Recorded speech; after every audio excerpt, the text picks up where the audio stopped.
of the war that's going on inside of us. So in order to win the war, anyone fighting is called a Bainani. Anyone that already vanquished the internal struggle, and for them it's just neutral, it's just normal to do good, and there's no fight, that's called a tzaddik. Someone who's kind of weak and not really even trying, or they're trying but they can't control themselves, that's called a rasha. Someone who is compromised, someone who is not in control. But a Bainani, which is the power, the potential for each and every one of us, is someone who has the ability to control themselves.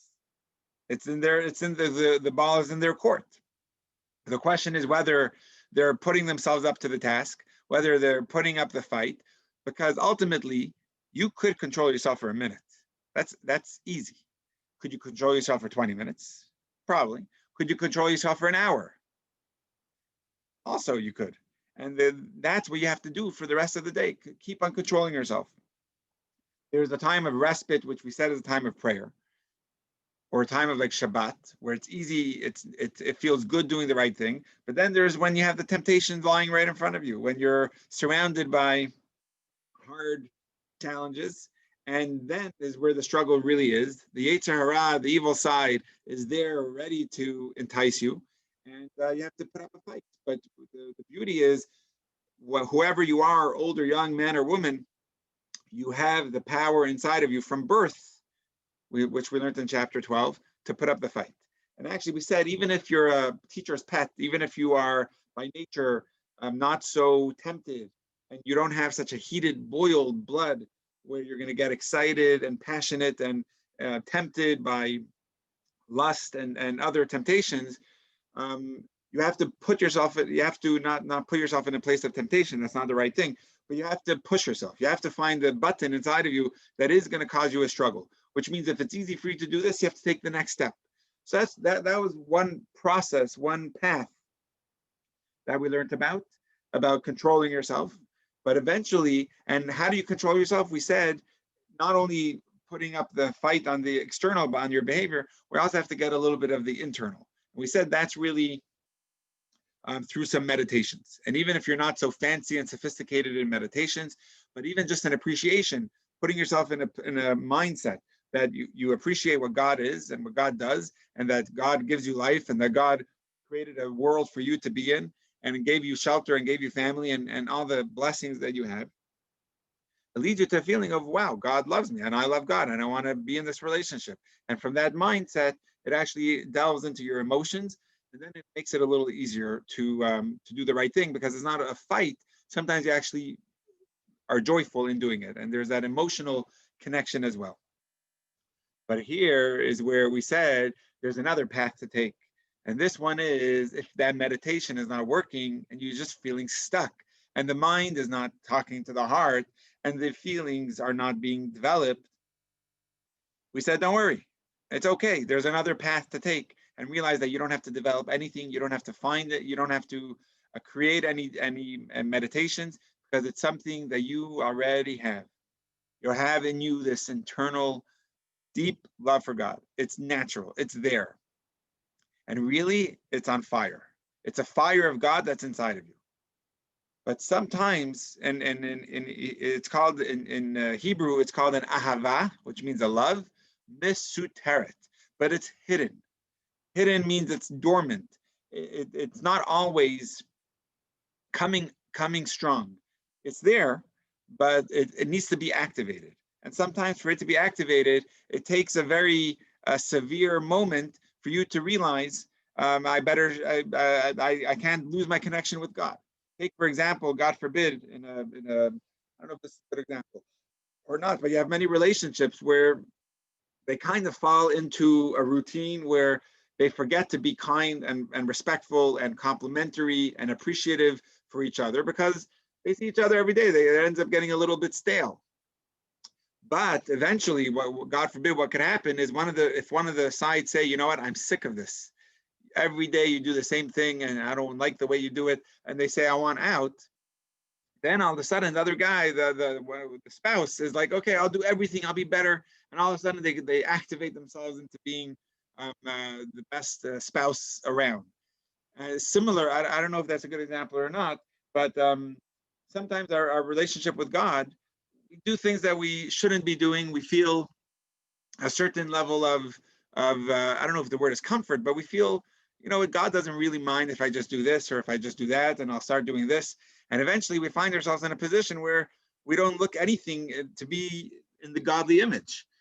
But if it'll come a point where we feel that this would disconnect us from God, then we'll put up a fight, and that fire that's inside of us will be fully activated and triggered to be doing the right thing. So it's almost like that love, that the root of our soul that is connecting us with God that's inside of us, sometimes it's being hijacked, it's being kidnapped, where it can't express itself. It's there, it just doesn't translate into any expression, because it's taken over by the body and by the material and physical and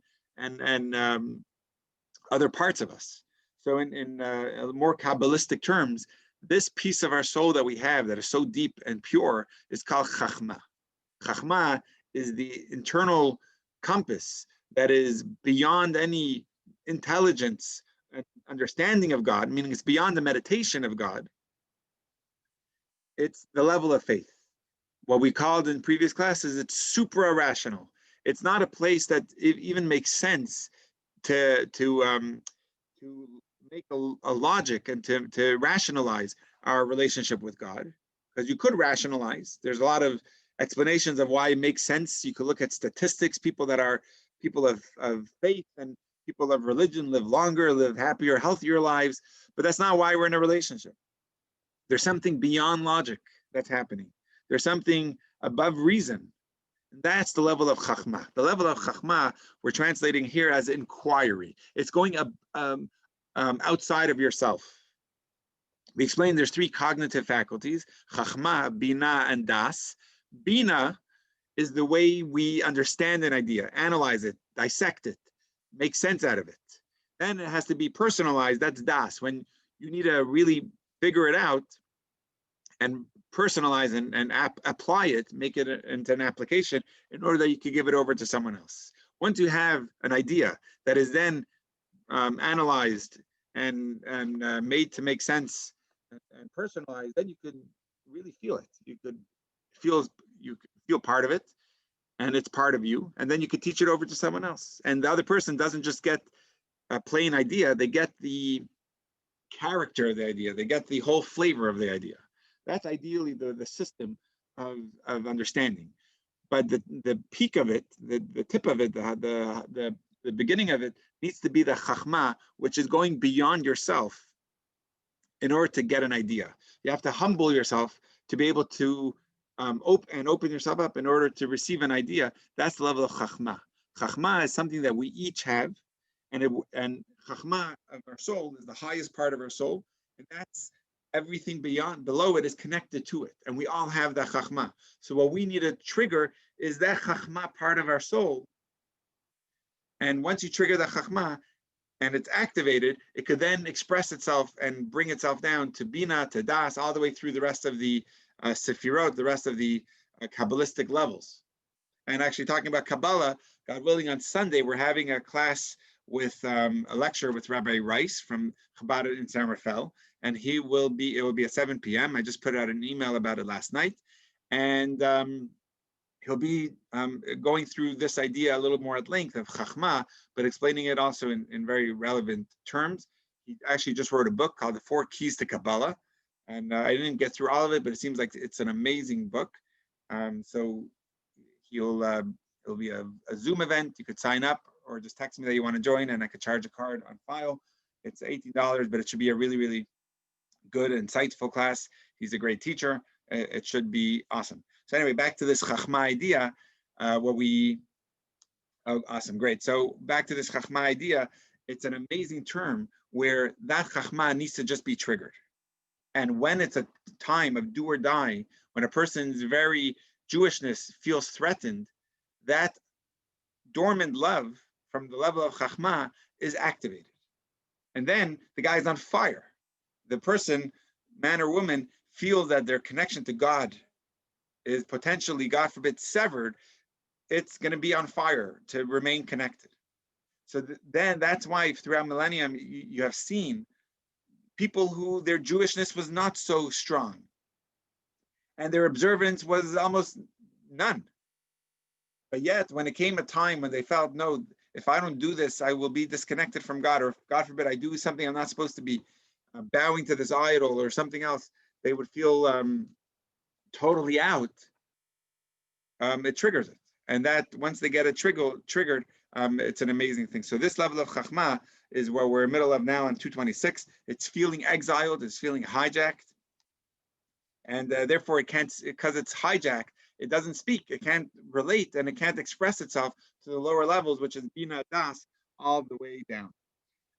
But the truth is, here's the beauty, and this is something Chabad believes so strongly in, that chachma can never be extinguished. You can't say, oh, the guy has been in mud for so long, the guy has been disconnected for so long, that chachma disappeared.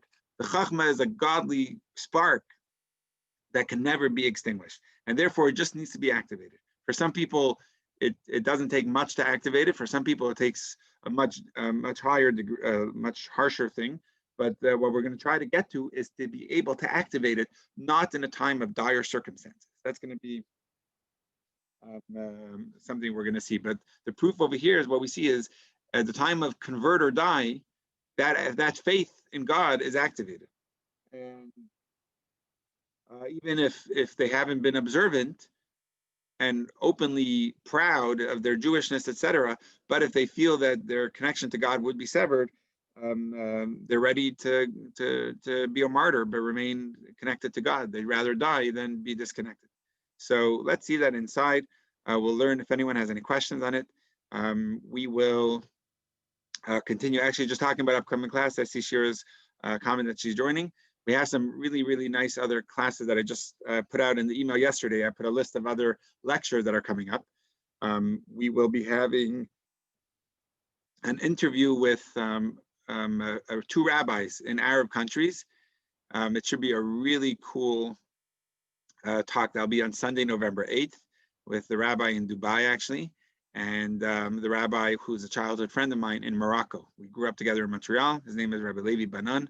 So they're brother-in-laws, those two rabbis in those Arab countries, and they'll be talking about what it's like being a rabbi and having a community in those areas.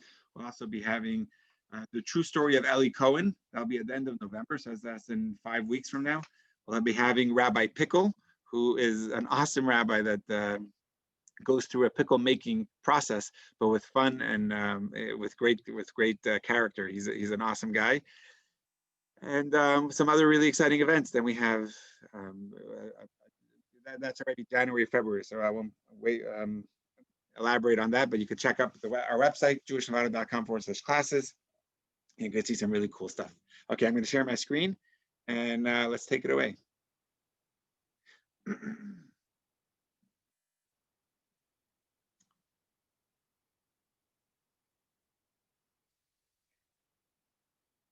Okay, I'm assuming you could all see, but I have us. Here we go, the exile. Okay. We're in the middle of the page. We're going to start from here. The exile of an entity implies that it is A, present in a certain location, and yet B, stripped of its power and forced into activities against its will. That's what an exile means.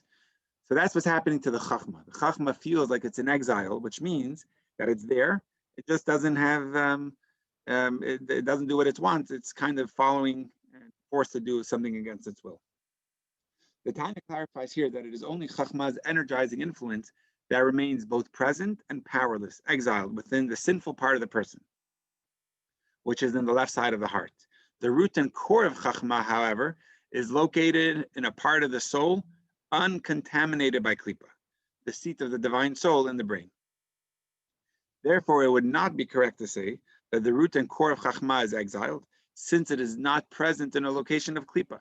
It is merely dislocated from the rest of the person and unable to have any effect. So the Chachma itself is not exiled.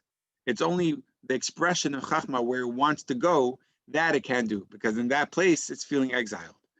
So, but the Chachma itself is in the head, in the mind, and in that place there's no klipa that is able to contaminate it.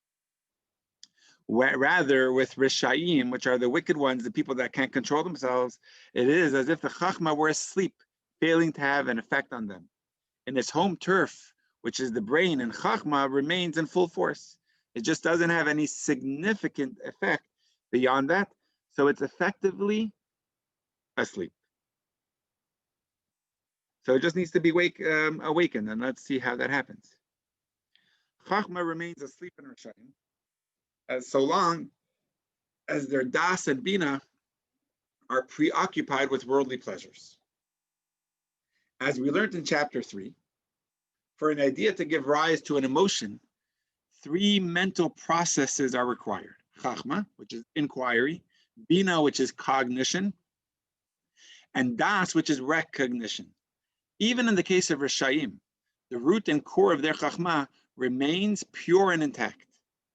But Chachma fails to influence the heart because bina and das have been contaminated with an obsession for physical gratification.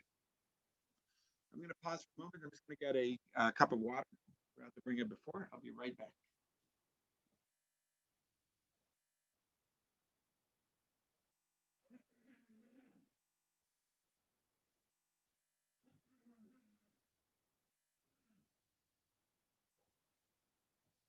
All right, if you have a cup of water or coffee in front of you, we'll make a blessing. You can say with me, it goes like this. Baruch atah Adonai Eloheinu melech haolam she'akol niyah bidvaro.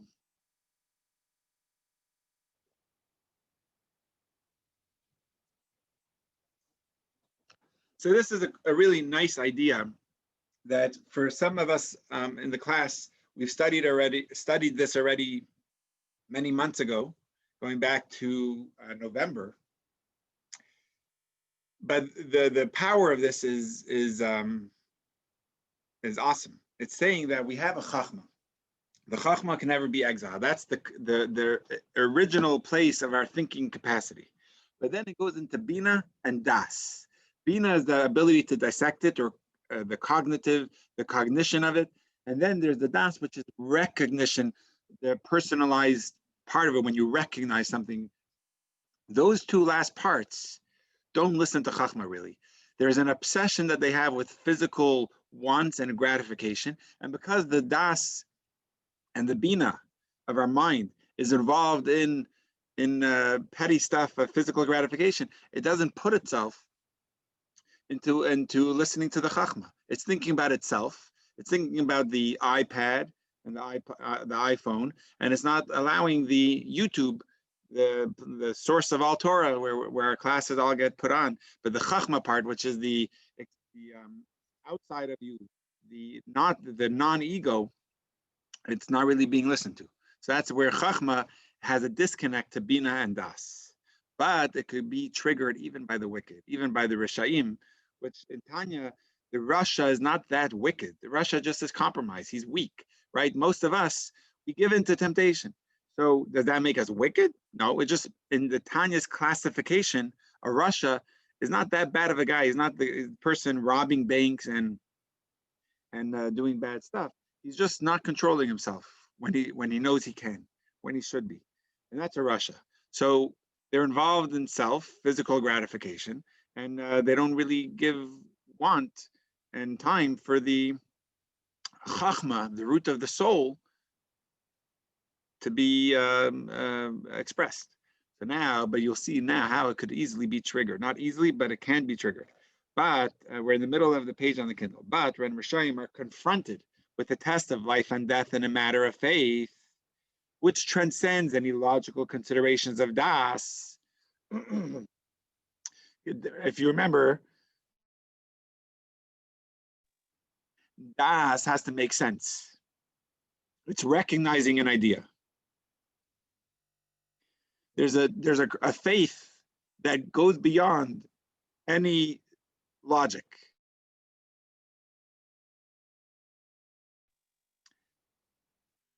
No logical consideration is at play over here. It's transcending logic. And that's where, even by a Rasha, when such a test is coming forth, let's just see further, that test touches the soul directly, reaching its component of Chachma. In day-to-day life, the klipa contaminated powers of bina and das successfully offer all sorts of rationalizations to Rishayim as to why they ought to indulge in sinful behavior, effectively blocking Chachma from doing its work. But when it comes to an overt test of faith, which is clearly not a rational decision applicable to Bina and or Das, these cognitive powers are bypassed, and the decision rips directly through to Chachma. I'm just going to stop sharing for a second. We're saying some really awesome ideas. All of us have baggage that we carry around. In Yiddish, we call it a pekel, a baggage, a dark past that we don't want anyone to know about. Whether it's from our childhood, whether it's from school friendships, drama that we had, whether it's from a teacher that was bad, we all have those things that we carry around. And not only we feel bad about those things, it convinces us, look what I had to go through. I could do a little bit of this or that, and no one could tell me anything. We rationalize why what I'm doing makes sense. Or if you're, whatever, I don't want to sit here giving examples, but we rationalize why our behavior makes sense, even if it looks disgusting what we're doing. But everyone convinces themselves if that person should only see why I'm doing this, and then they would understand. You rationalize, you convince yourself. In Hebrew, there's a term, Adam Karov Eitzel Atzmo. A person is always best friends with themselves, which means when you see someone else doing something bad, you're like, how dare you do that? When you do the exact same thing, you're like, oh, it makes sense. Sometimes I slip, I could do it. You rationalize everything. It's actually the gift God gave us of rationalization. He gave us the gift of intelligence. So we use it. Sometimes for the good, sometimes we use it to convince ourselves what I'm doing is not that bad. What I'm doing makes sense. Sometimes it just takes a jolt to realize and to say, wait a minute, what I'm doing is wrong. And sometimes it takes a crisis to bring it out. And but when it's brought up, that chachma comes out shining, saying you are fully connected with God. And no rationalization works at that point because you're bypassing that rationale. You're bypassing the logic. You're bypassing, in Hebrew, the bina and the das, which is the rationalization and the logic consideration. You're going straight to chachma, which is the place of faith. And when you reach and you bypass and you reach directly to the chachma, at that point, you're not rationalizing anything. You're saying, no, it doesn't make sense for me to do this. I don't care if it makes sense to say why I should be doing this. I'm connected to God, and I'm never going to allow that connection to be severed.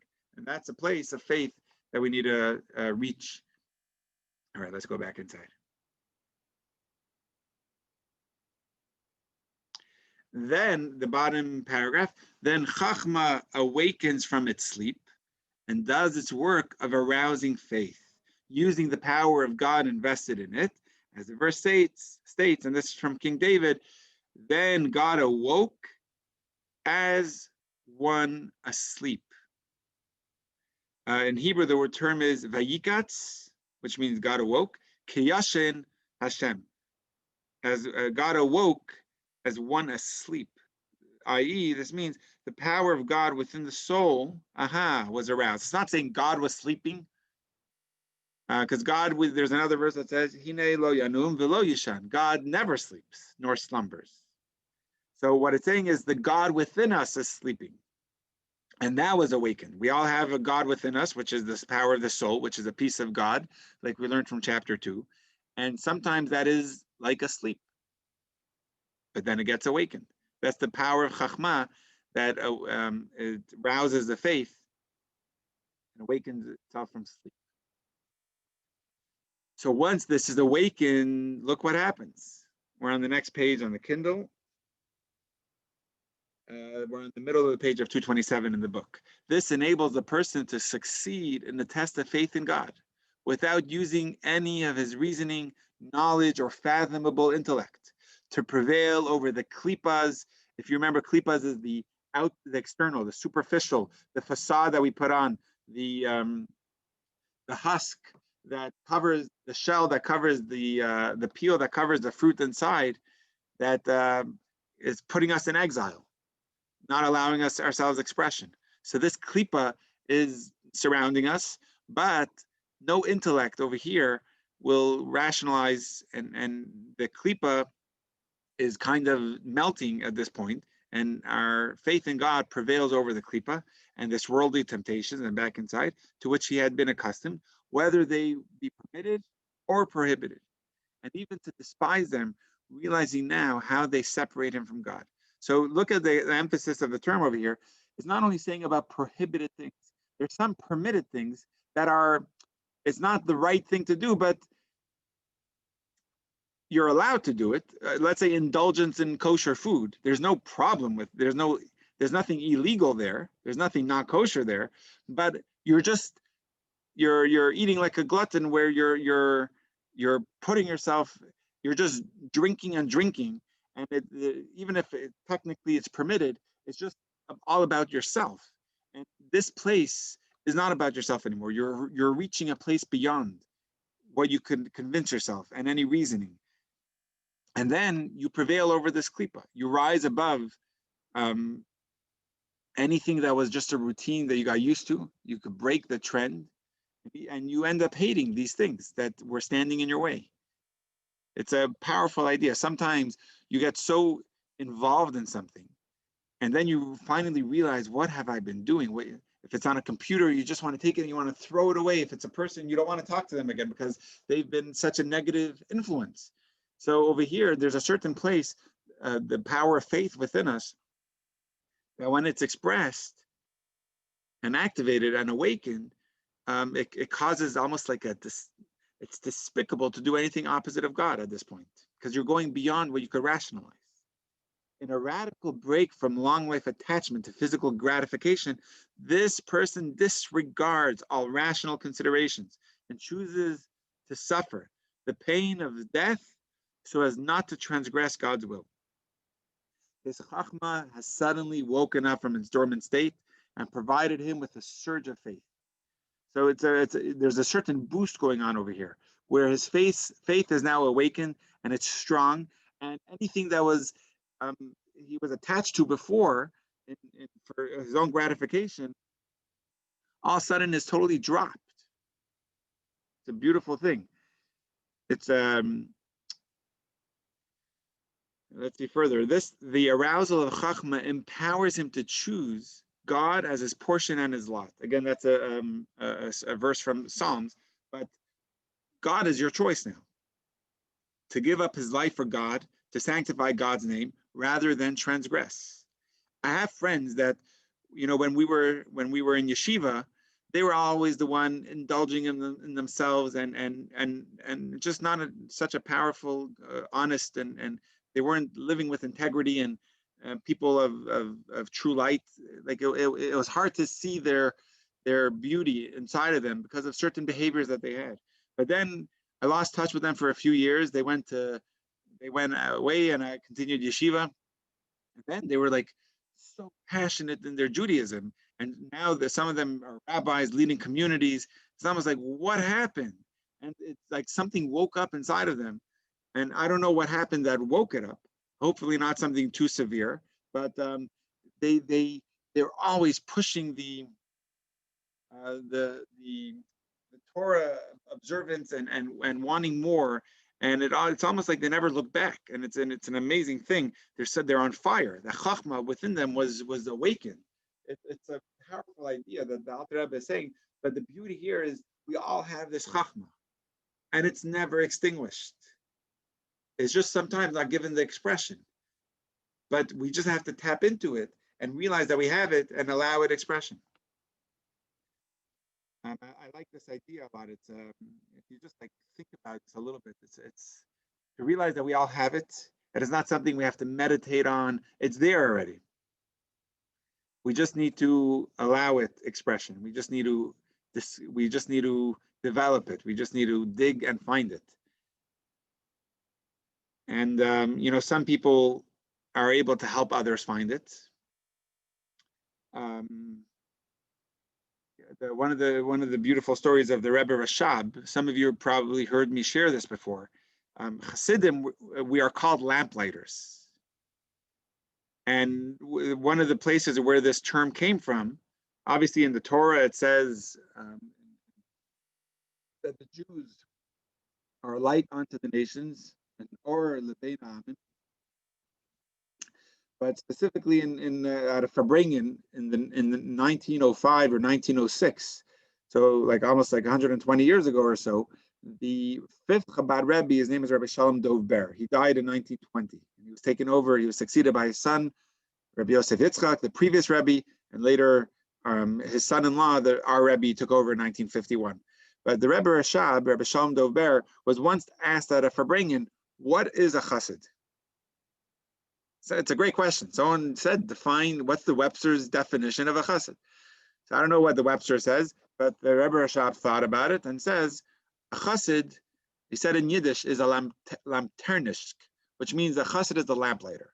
And in the olden days, the way communities, cities were lit was there was one person at night when it got dark.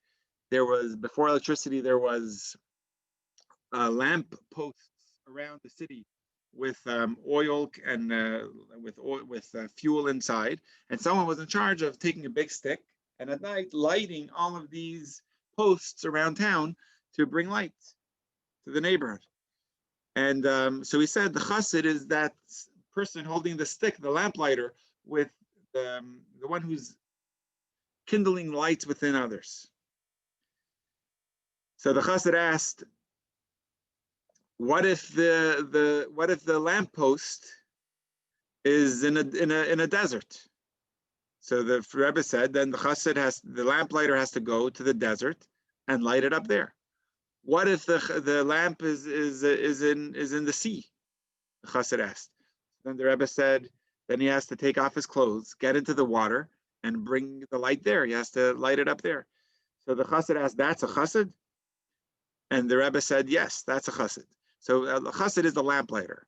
And I think just in a more updated story from the 70s, Yehuda Avner was an ambassador of an advisor and an ambassador of Israel to the UN, and later an advisor, I think, to 5 prime ministers of Israel, from Begin all the way through Shamir, and I think even more, all the way. I don't know which prime ministers, but he was very close to the Rebbe. And in the 70s, during the Camp David discussion with Carter, the Prime Minister Begin would go to New York and have the Rebbe meet the Rebbe and report to the Rebbe and get the Rebbe's blessing. But Yehuda Avner was always going back and forth and communicating with the Rebbe. And in one of their discussions, the ambassador Yehuda Avner, he asked the Rebbe to explain more about a chassid, he asked him, what's a Rebbe? And he said the Rebbe's job is to kindle that flame. I forgot the exact expression. I have to look up the story again. It's in some good books. To kindle the flame, to kindle the soul. And I think Yehuda Avner asked throughout their discussion, could the Rebbe kindle my soul? And the Rebbe answered, like, no, my job, I could just give you the match, but you have to strike it. Like, there's something where you already have the power, the potential. You have the soul, you have the wick, and you could illuminate it. You just need guidance of how to strike the match, but you have the match already, and you just need to light it. So over here, back to the point over here. It's really a beautiful idea that we have the soul already, and we have chachma, and we have that power of faith that is so strong, just sometimes a little bit asleep or unconscious. And we just need to awaken. For some, Torah study is an anchor, but at the end of the day, Torah study is using our logic, but it's also connecting us with God a little bit above our logic. And actually, I started doing a podcast on the weekly parasha. And then last week, I explained that the first letter of the Torah, which we learned last week, the first parasha, it starts with the letter Bet, not an Aleph, which would make more sense because Aleph is the first letter, and Torah likes to go in order and be more system, with a good system. It should have started with Aleph. So it's almost telling us that the Aleph, there's part 1 and part 2. Part 2 is the text, the written law. Part 1 is realizing where the written law comes from. That Torah is not just a set of nice philosophy and history and lessons and guidance. Torah is God's. And we make a blessing every morning before learning Torah. Every morning I say a blessing, thanking God for giving us a Torah and for putting us in a relationship with him, which means the whole point of Torah is, yes, to study it and to understand it like we're doing now, but also to realize that it's to develop a faith and a relationship with God beyond the logic of the study of the Torah. So that's what Chachma is. Chachma is connecting us with God beyond. Sometimes it takes a crisis and a do or die situation to awaken it. But once that's awakened, he will stand strong through anything. All right, so now what we're going to try to do is figure out how do we awaken it? How can we get it without having to go through a dangerous crisis? Let's see if that will be discussed. For even though, I'm like a paragraph from the bottom, for even though the klipas had prevailed over him all his life, and like an addict, he had been powerless against them, as our rabbis of blessed memory taught. This is from Midrash, where it says the Rishayim are controlled by their hearts. Nevertheless, when it comes to an unambiguous test of his faith in the one God, a faith which, even in Rishayim, has its foundations in the holy peaks, right? The faith, no matter how unholy this person may seem on the outside, though the peak of them is this faith, and that's the foundation. So then, on this level, this referring to the divine soul's component of Chachma, in which the blessed infinite light is present. Then, as soon as this Chachma awakens, all the klipas are rendered null and void. Awesome. Once Chachma and its divine light flood through the other parts of the soul, all the klipas are rendered instantaneously powerless. This is because klipa can only function under the illusion of a fragmentation. As soon as Chachma brings to light the fundamental unity of the universe, all klipas are paralyzed.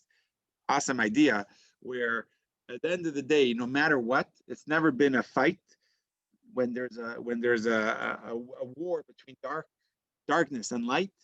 There has never been ever a time that darkness could succeed and be victorious.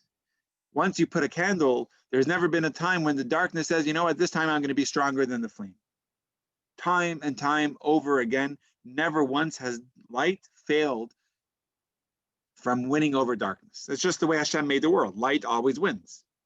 Put a light in a dark room, 10 times out of 10, it's going to light up the room.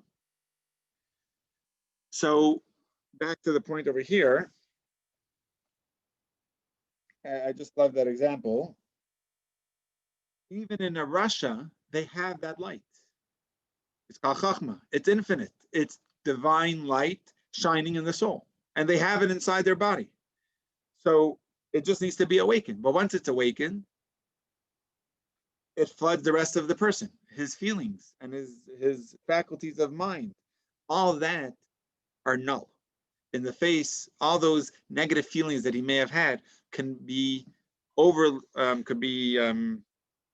fought over and neutralized by the light of Chachma, the light of the soul. So it's just a beautiful idea. They become powerless in the face of truth. Truth is the light of God in us. Fake is the facade that we put up, the superficial and artificial things that we indulge ourselves in. But eventually, we could call their bluff and see the truth. And when we see the truth, those become powerless. They can never fight and say, no, come back to us. Chachma, if it's illuminated and it floods the rest, it's taken over the person. It's an amazing place to be. Let's just see if I have any questions here. Awesome. Yeah, thank you. Okay, let's continue.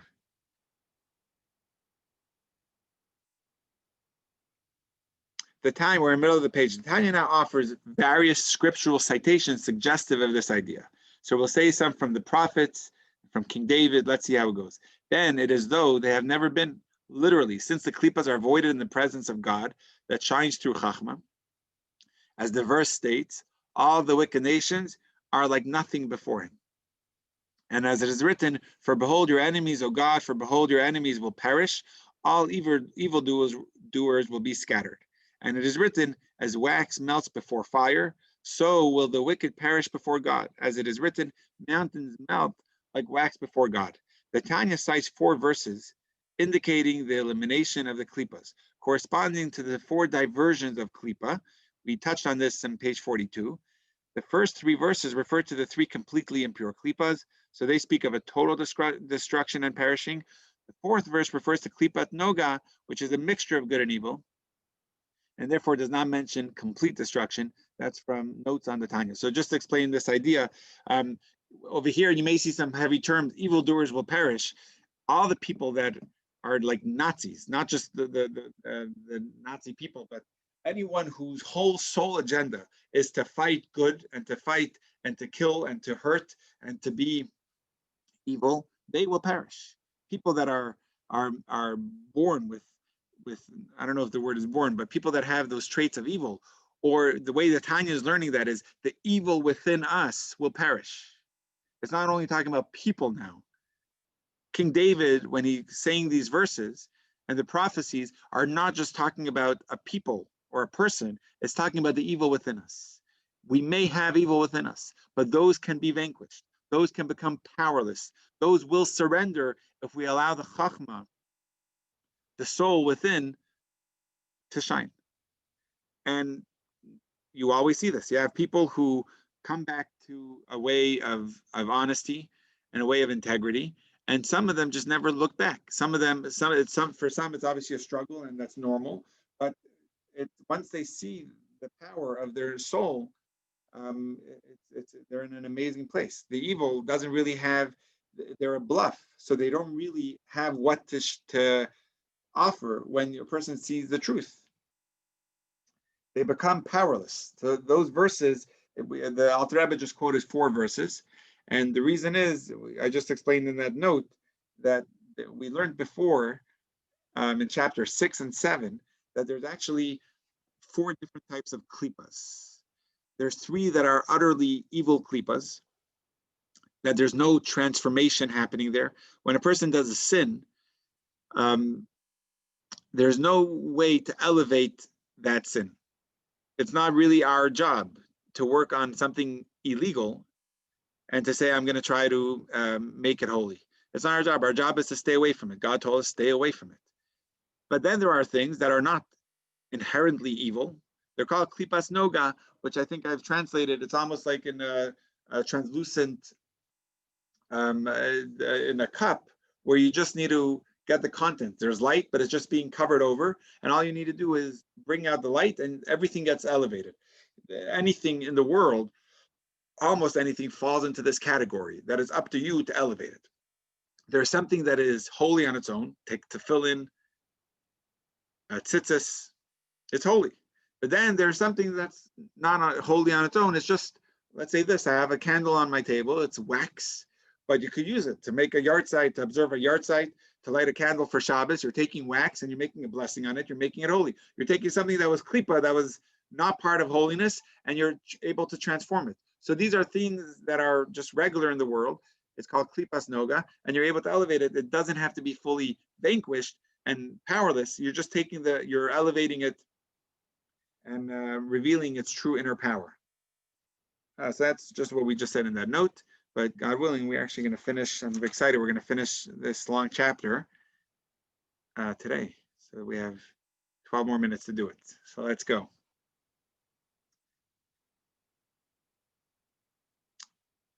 We're all the way at the top of the page on the screen, or the bottom of the page on 228 in your book. Now, the light of the Blessed Infinite One, present in the soul's chachma, has such a great and awesome power that it will expel and drive away the sitra achra and the klipas, even from touching the soul's garments, which are thought, speech, and action associated with faith in the one God.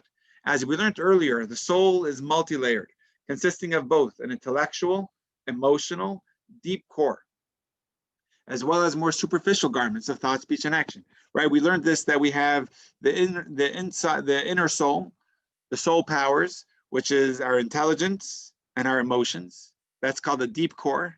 But then we also have our garments, which are the way we behave on the outside, which is what we think about, the way we speak, and the actions we take. So we know that that soul is multi-layered. It's a total of those 5 categories: thought, speech, and action, and the deep core of intelligence and emotions.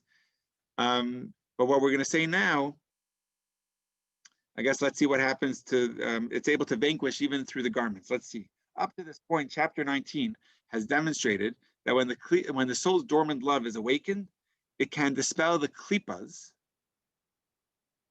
which had trapped the deep core, the emotions, bringing a surge of faith to the heart.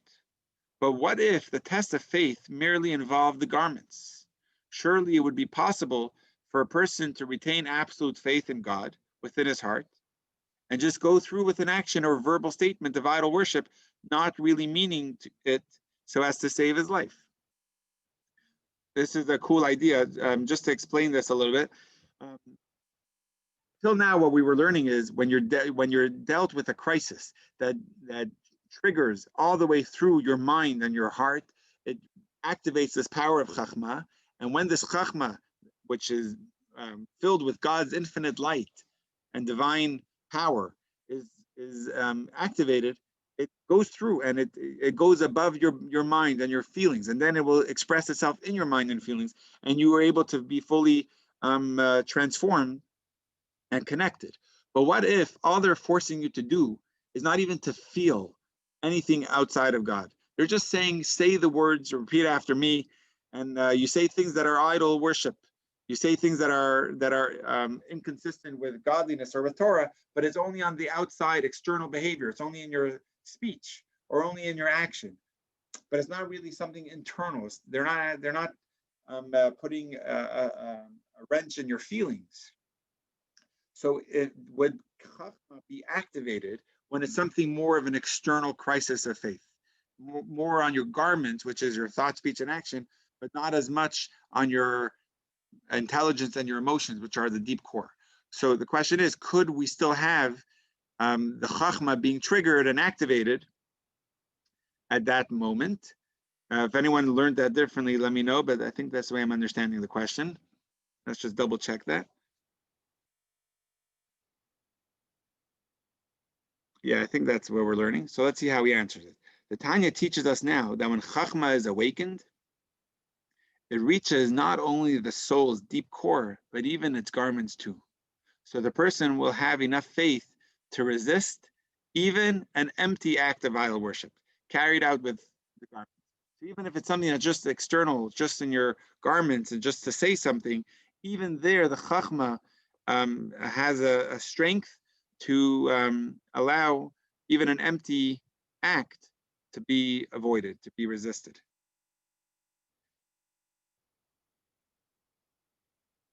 That is to say, an awakened Chachma will inspire a person to give up his life, even to save himself from doing a mere empty act that is contrary to faith in the one God, such as bowing to an idol, even though in his heart he doesn't believe in it at all. And likewise, he will be willing to give up his life to avoid verbally attesting to a mistruth about God's unity, God forbid, even though his mouth would not be consistent with his heart remaining completely faithful to God. So even an empty act of idol worship, an empty act that is opposing God, but you don't really mean it, you're just doing it to do it or say it just to appease someone, but you don't really mean it. Even that, when Chachma is triggered, even that can't happen. Even that is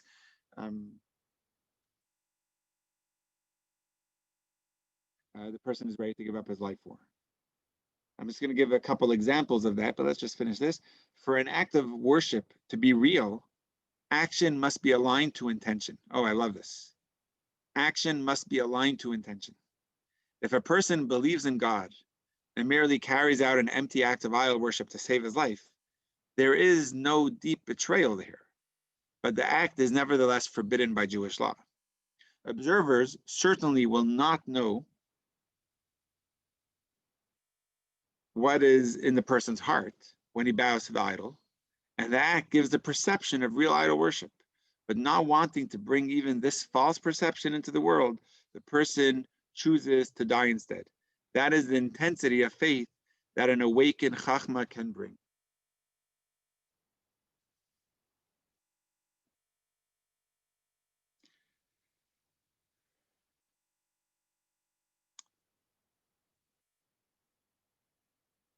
So it's a curious. I'm curious to see this, but the law is if a person is worshiping an idol, but he didn't intend to do it, meaning his intention is not involved, he can't be punished for it. It's not real. He has to have the kavanah, the intention to worship. But even at that level, when your intention is not doing it, it's just the action, even at that level, chachma is so strong and intense and awake that chachma, even for a false perception, it won't allow it. Let me just explain this with a story. Some of you know the story. It has to do with Chana, during the story of Hanukkah. There's a few Chanas that were famous in history. God willing, my daughter Chana will be famous in Jewish history. But there's a Chana that, in the story of Samuel, the first prophet, his mother's name was Chana, and she prayed for a child, and he was born, and she dedicated him to God. He became a big prophet and anointed the first two Jewish kings, Shaul, Saul, and King David. But the next Chana in history that's famous is Chana and her 7 sons. I actually went to their tomb, to their graves in Tzfat, the north of Israel.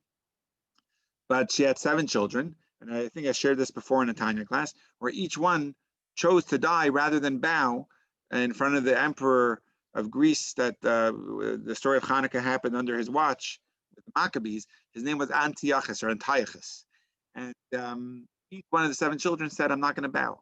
Even this despicable animal of a person that was killing these children and killed so many Jews, even he felt a little bad that I'm killing a full family, 7 boys, one after the other. He just wanted them to bow. So what he did is he put his ring down and he says, "Just pick up my ring. It'll look like you're bowing for the other people to say he's bowing, but I know you're really not bowing." And this little kid, the youngest of the 7, said, "I'm not doing it." Because the power of Chachma is so strong that even something that your intention is not there. He didn't disconnect himself intentionally. He was just going to do an act. Even that he says, "I'm not doing." Because the power of Chachma, the power of our soul, is so divine, is so intense with God's infinite light, that even a external act is something, in Yiddish, the term would be abgefreckt, which means non-negotiable. I think that would be the proper term. It's something you can't even think about. Okay, let's wrap up the chapter. Let's see if I could squeeze it in. Section 4. When love contains reverence. Okay, yeah, we'll finish this today. So this is a really nice thing. You need love. We all love to have love. We also need reverence. And let's see what that is. In this final chapter, passage of chapter 19, the Tanya addresses question D posed in the previous chapter, which was, how does the inherited dormant love present in every Jew also include the capacity of reverence? You can have this love, but you also need a step of reverence. Let's see what that is. We'll see it in the answer. It'll explain more of what reverence is, I hope. And this willingness to die for God as a result of an awakened chachma is called reverence that is contained in love. Just because you love God does not necessarily mean that you would be willing to die for him. The decision to die rather than transgress a cardinal prohibition of the Torah is motivated by reverence, the thought that such a sin would disconnect you from God. The Tanya refers to this as reverence that is contained in love. You love God so much due to your awakened chachma that you cannot bear to do anything that will compromise your connection with him. So that's love. Love is you love God, but because of this great love, you don't want to be disconnected. So you can't bear to be disconnected. That's a place of reverence. It's a place of such a love that there's reverence contained in that love. And I've given this example before. For any healthy relationship to last, there needs to be a strong dose of love, but also an equal balance of reverence. You respect the other person. So therefore, you can give them space at times. If you love the person, you'll smother them. And that's not real love. Real love needs to have reverence contained in it. And that's also, there is a reverence that this chachma love has contained within it. This love comes naturally to the divine soul, because that's a beautiful thing, meaning this love is natural, right? We have it in us. Down in all Israel, since its innate desire and will is to be attached to its root and source, the blessed infinite light. And if you remember, back to the beginning of the chapter, we learned that just like a candle always wants to be connected to its source, the soul is also always connected to its source. And that's its innate desire to be attached to its source. And as a result of this love and will, the soul has a natural aversion to and trepidation of even the slightest association with the impurity of idol worship, God forbid, which is in conflict with the faith in the one God. And as we have seen, this is even where the association with idol worship only involves the soul's outer garments of speech or action without any faith whatsoever in the heart. So this last section is a beautiful section that there's love, but in the love, there's also a sense of reverence, which means you have this trepidation to do even the slightest thing that is going against what God wants. To be connected with any impurity is so non-negotiable for you because you have this intense love for God. You don't want to be in the slightest way in any conflict with God. So that's a place of reverence within the love. A person could love someone so much, but you also have to respect them, and for it to be healthy. And the same also with God. You could love God, but you could also love a 7-layer cake. But the point of what we're saying here is that your love for God is so strong that anything that can disassociate you with God is something you push away. We're just going to see these practical lessons. I said some of them already before. Your soul is naturally drawn to God like a flickering flame that yearns to depart from its wick. That was one lesson from the beginning. The power of Chachma in your soul acts as a window to God's light, offering a direct embodied experience of the infinite. Only Chachma can be a channel for holiness, because the other parts of the soul are too inherently self-serving. If you remember, we learned Chachma is that koachma, the power to say, what is it? It's the level of humility and thinking outside of you, the power to inquire. And that's the root for true holiness to rest within. You have to be willing to go outside of you. The other things are all self-serving. It's all for your own wants and needs. Your Chachma never becomes extinguished. It may become exiled and powerless due to repeated sinning, but it's always there, waiting to be reawakened. I like that. And finally, Chachma is awakened by a test of faith, such as convert or die, which explains why so many otherwise non-observant Jews have chosen martyrdom for their faith. If anyone wants, I could, if you don't have the book, I could share these points with you. I found that I always enjoy reading those. I just see some comments, private and some public, so we'll just go through them. So someone's asking about the forced conversion and the Marranos in Spain, the conversos. That's actually that's a tough one because they acted on the outside like not, right? So I would actually say that they don't fall under this category because we're not blaming them, right? They did the right thing and they stayed Jewish, which is an incredible thing, and we always refer to them. Actually, Kol Nidre, which we sing on Yom Kippur Eve, which is all about annulling oaths that we take during the year. It really became a very powerful melody during the Marranos' time in 1492 during the Spanish Inquisition because they were taking oaths on the outside that they were making null and void. So they were internally connected to Hashem, but was their Chachma so activated? I don't know. It's actually a good question because I don't know if it's an exception, but we obviously look at them at a time they did something amazing. They remained Jewish, but they still wore crosses on the outside. And they bowed to the cross, or I don't know what they did, but they definitely on the outside looked Christian. If not, this is a specific intent. Oh, exactly. The intention, very exactly. Thank you, Robin. You shouldn't call the conversos weak because they chose to live worshiping Hashem in private versus dying for Hashem. Right. For sure, they weren't weak. But the question is that the trigger of Chachma that they were able to bring out? I don't know. Actually, I was thinking about it as I was studying it over the past few weeks. What category would they fall under? I don't think they fall under this. Most of the time, we see people that were ready to die rather than say or act, even on an external level, anything that would be outside of God's want. Okay, we'll end the class with that. God willing, next week I'll be announcing a new weekly Parsha class that will be for the next few months. Anyway, a lot of exciting things coming up. I'll send out an email. Stay healthy, stay strong, and do a mitzvah today. All the best, everyone. Have a great day, and we'll see you soon. Thank you.